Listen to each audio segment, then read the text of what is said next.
Hello everybody and welcome to the channel. It's Paulie, Esther here. And yesterday I put out this tweet asking the Dead by Daylight devs if we could possibly have legendary skins for the characters in the new Tools of Torment DLC that debuted yesterday, related to the 5th Predator movie, Prey.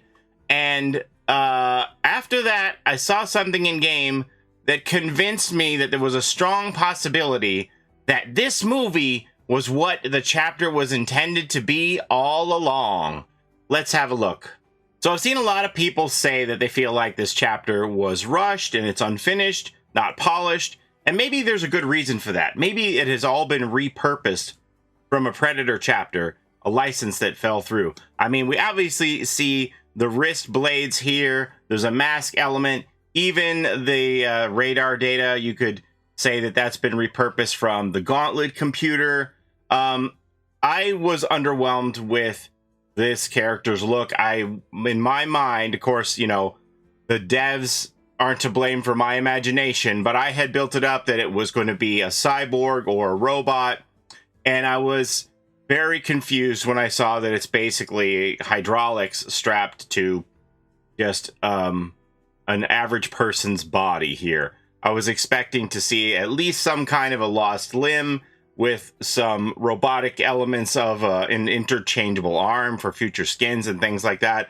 And basically what we got are the elements of Predator here. The mask, the wrist guard.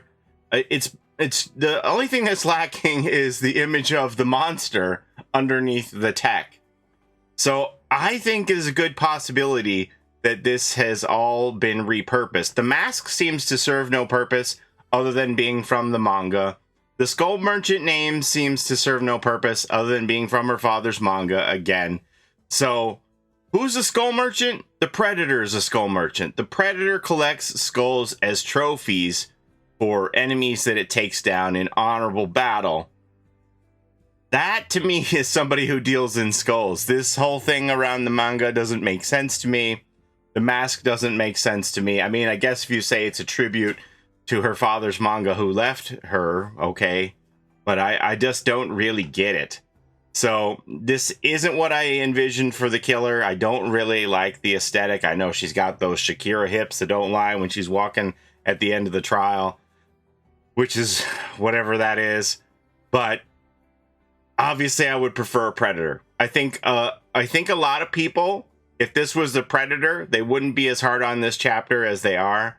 I didn't like it when it came out, and last night I went to play Killer and I thought, oh, I'm not going to enjoy this, and I actually really did enjoy myself. I was surprised. I played it as Predator mode. I went as stealthy as possible. Everything that could suppress my terror radius as much as possible, I put it on and had a lot of fun, and I got 4Ks in every game except for one Swift that whooped my ass. There was one game where, yeah, I had to tunnel people out just to gain the advantage on the game map. But I honestly had much more fun than I thought I was going to, which was surprising me. I think a lot of people say this is the worst chapter. I didn't really like the night chapter either. I still don't like the night chapter, but I think I enjoyed this more than that. Not saying it's perfect, but I think I enjoyed this more than that. Anyway, you're here to talk about the similarities to Predator. So those are the visual aesthetics. Also, the drones we see in one of the Predator movies. There's a Falconer Predator that uses drones. So those are the similarities there. Now, let's talk about the survivors. Now, in this Tools of Torment chapter, we see that we're getting 2 original survivors in the chapter. Alita Lyra and her brother, Renato Lyra. And right from the beginning, this seemed a very strange choice to me to put 2 survivors in one chapter that is an original idea. And why do I say that? Well, I don't believe that the depth of the pool of perk ideas is very deep to draw from, given the way the game works and the mechanics. I just don't think there are a lot of perk ideas. We even see one perk here in this chapter that is very similar to Blood Pact, so it makes me question how deep the ideas are, and can you just willy-nilly just start spending 2 survivors worth of perks into one chapter like that. So I understand they have this teamwork idea, and you probably want to have a second teammate built into the chapter to play the teamwork perks off of. But what if this was supposed to be not these Brazilian siblings, but from the beginning, this was meant to be the Comanche Native American siblings, brother and sister, Naru and Taabe from the Predator Prey movie. They actually have some teamwork in that movie, so that would be a good basis for the idea of these teamwork perks. And I kind of think that this was meant to be Prey with not 2 Brazilian survivors, but 2 Comanche survivors. And we've only ever seen 2 survivors coming in a chapter when it was licensed, right? The Stranger Things chapter, the Resident Evil Nemesis chapter, and the Resident Evil Wesker chapter. So this would be along those lines of a licensed chapter with 2 survivors. I mean, you could make an argument that, yeah, if you're doing a Prey chapter, they both deserve to be survivors, Taabe and Naru. So, I don't know. I kind of think there's some legs here to this idea. And even in the compound here, this triangle we see on the wall, we see it as a red triangle within a triangle on some folders. It's very reminiscent of the POV of the Predator that we see through their mask when they're looking at the humans in the movies, that red triangle imagery around there. And even in game, when you're playing with the drones, you see these yellow circles around the survivors who are affected by the drones, which looks so similar to the 3 red lights that the Predator uses to aim the shoulder cannon with. It's just, I don't know, it's too much. It's too coincidental, I would say.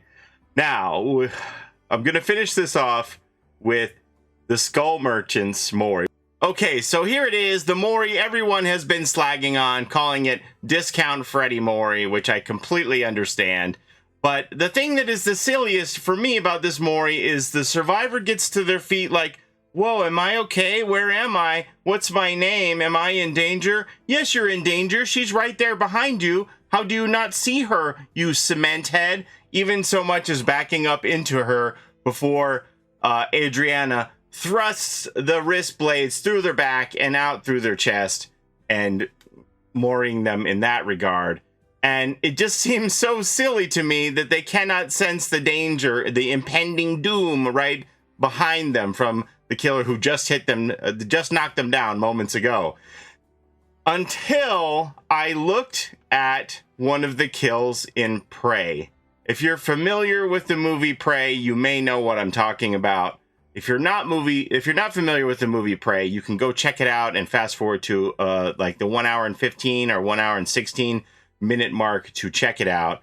But in that movie, there is a kill that happens cloaked with the wrist blades. So now the thing that clicked for me is when I saw the Mori last night, I said they're acting like they can't even see her, and bing, light bulb moment.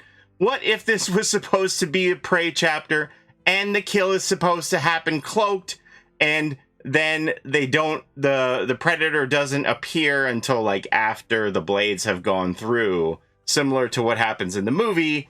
And then that the Mori makes so much sense if you look at it through that lens. Looking at it through that lens, replacing Adriana with a cloaked Predator, it makes so much sense why the survivor gets up and looks around like, oh, what's happening? I don't know. Where's the danger? Because they can't see the cloaked Predator. That's the only way this Mori makes any sense to me, is that a cloaked Predator comes up. The survivor doesn't even react until the killer puts their hand on the survivor's shoulder. So that tells me like they're supposed to be invisible and perform this Mori cloaked and then appear afterwards, which I think is incredible. If you look at it through that lens, then the Mori makes sense. But the way it is right now, it's just silly to me. And that's why I think that this was supposed to be a Prey Predator chapter with 2 siblings, the Comanche siblings, Naru and Taabe from the movie, with the Predator here. So that's my tinfoil hat theory. There's so much evidence, so many things line up with it that it looks like a repurposed chapter, and maybe that's why it looks not as finished or as polished as we would have hoped. What could have possibly happened to the license, I have no idea. I would assume that the license would have fallen through with a lot of work done on this chapter, that it needed to be repurposed into what we have now. Gosh, it would be an awful shame if previous leaks from inside of the company was what led to the downfall of this chapter and losing the license. So I don't know what happened, but to me, it looks like it was supposed to be Prey from all along. That's what I have for you today. Let me know what you think. Maybe there's some other bits that you can connect as well, or maybe I'm just off my rocker. But that's what I have for my tinfoil hat theory for you today.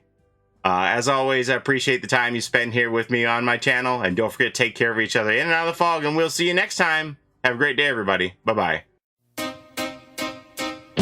It's a Gen Rush life for us. It's a Gen Rush life for us. Set a hiding, we do gens. Set a randoms, we got friends. It's a Gen Rush life.